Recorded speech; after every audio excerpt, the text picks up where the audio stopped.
அதற்கும் மேல்படியாக ஒரு விஷயம் இருக்கு.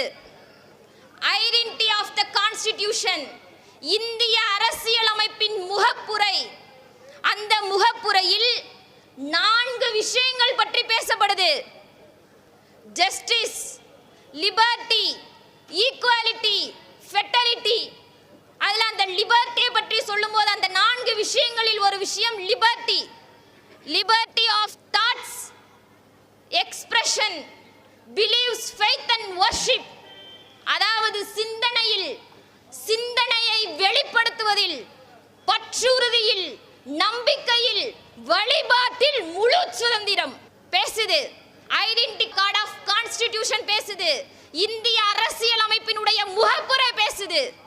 எனக்கு மட்டும் கிடையாது, இந்த இந்திய நாட்டில் வாழக்கூடிய ஒவ்வொரு குடிமகனும் குடிமகளுக்கும்